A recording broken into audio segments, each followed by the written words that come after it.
Today we'll begin talking about dividing polynomials.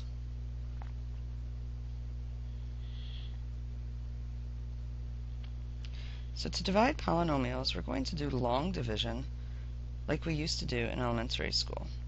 So set your problem up as a long division problem with your numerator underneath and your denominator outside. And remember that math is consistent. We're going to go back in time and think about elementary long division. So if I had needed to divide 672 by 21 in elementary school, I would have seen if 21 goes into 6 and it doesn't, and then how many times does it go into 67? That's 3 times. Multiply 3 by 21, subtract that result, get 4, bring down that 2, and then say that 21 times 2 is 42, subtract and get a remainder of 0. And we'll be talking about remainders for a little bit today. To check, you multiply your result by what you were dividing by, and you should get the number inside, and we do. So we'll do the same process for polynomials. So here I'm going to look at my 6x squared in the first part of my outside polynomial. How many times does 2x go into 6x squared? Well, 3x times. 3x times 2x gives me 6x squared. You only focus on the outside part. So I multiply, and then I multiply 3x times 1 and get plus 3x. And then remember, we subtract that whole result. 6x minus 6x goes away. 7x minus 3x is 4x. Bring down that 2. 2x times 2 gives me 4x. Multiply it straight through. 2 times 2x is 4x. 2 times 1 is 2.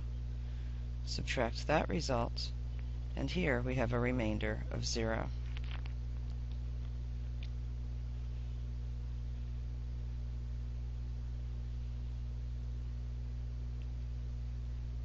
So we can say then that 6x squared plus 7x plus 2 divided by 2x plus 1 equals 3x plus 2.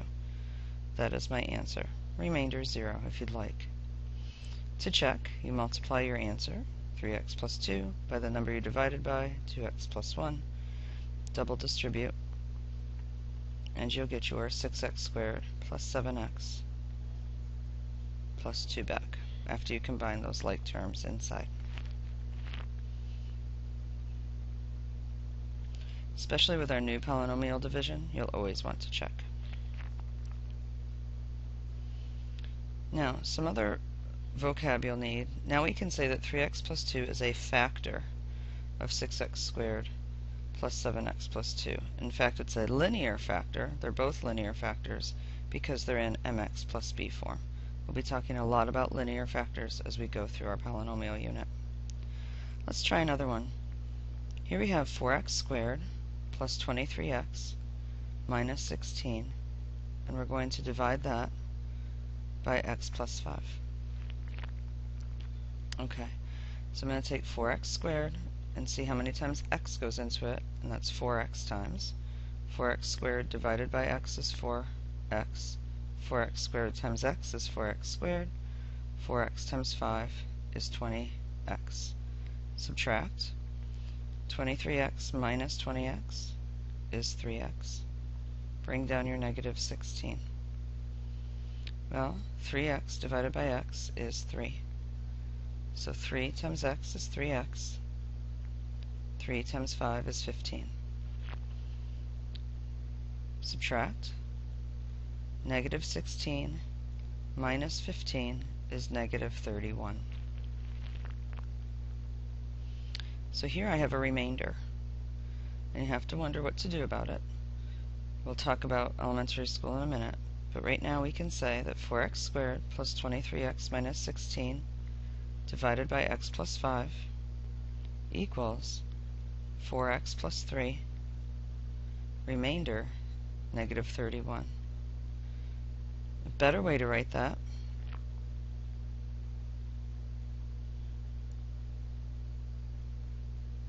after I focus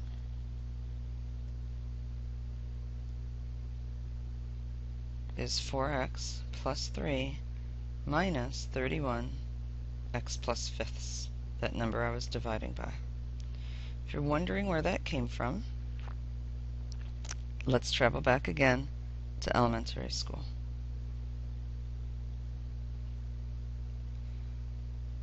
Back to our long division.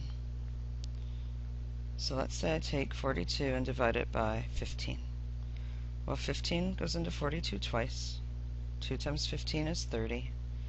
When I subtract, I get a remainder of 12. But after we learned a little bit more about math, we realized that that was actually a fraction. We would say 42 divided by 15 is 2 remainder 12, and then we got a little older, and we called that 2 and 12/15. So it's a consistent process in math.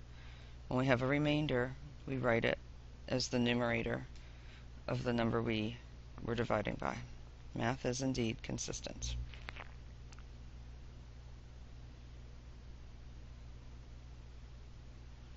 Now, like I said before, you're always going to want to check these, especially now that they're new. We would check the elementary school problem by multiplying 2 times 15 and adding that remainder of 12 to see if I got the inside number, 42, and sure enough I do. I'm going to do the same thing with my polynomial result. So I have 4x plus 3 times x plus 5 minus 31. Does that equal, and I'm a little bit out of space here, 4x squared plus 23x minus 16. We'll double distribute and clean it up.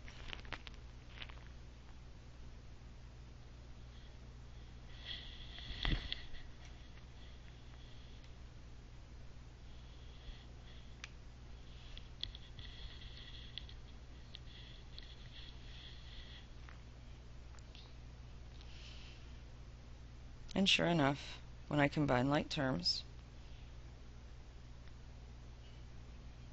I do in fact get 4x squared plus 23x minus 16 on both sides. It checks.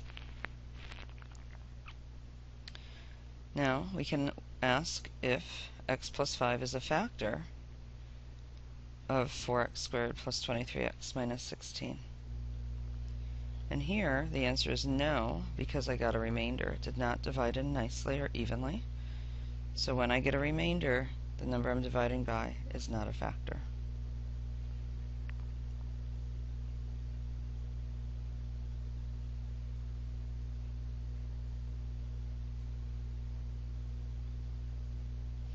Okay, I'd like you to try one more problem. 5x cubed minus 6x squared plus 4x minus 1 divided by x minus 3. You can pause the video and try it on your own, see if you're understanding it, or follow along with me. So again, I'm going to do long division.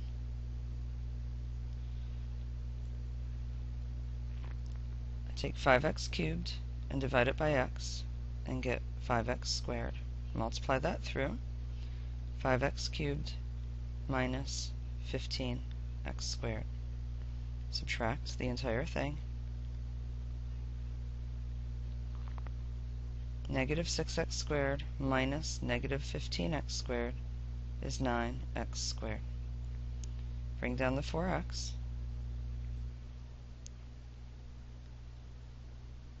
(9x squared) divided by x is positive 9x.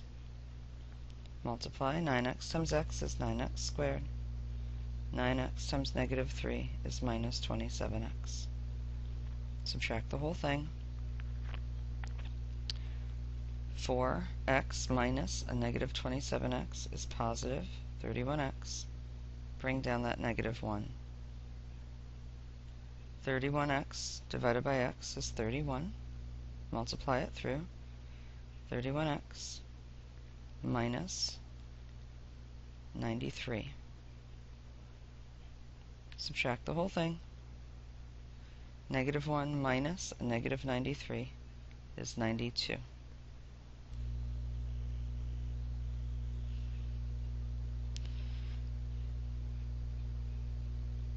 So my answer is 5x squared plus 9x plus 31 plus 92 over x minus 3.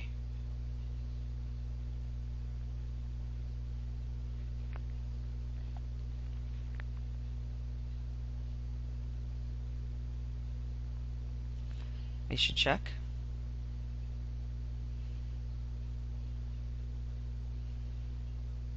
Multiplying x minus 3 times my answer, 5x squared plus 9x plus 31 plus 92. Is that equal to 5x cubed minus 6x squared plus 4x minus 1? Double distribute, triple distribute, the left. Add 92 at the end, clean it up.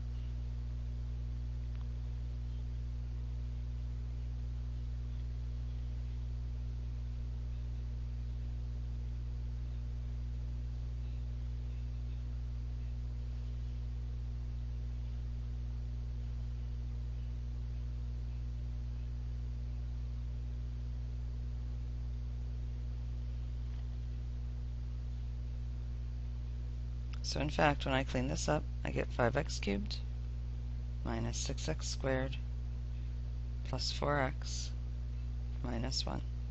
It checks. Alright, get those down. We'll do much more of this in class. Have a great night.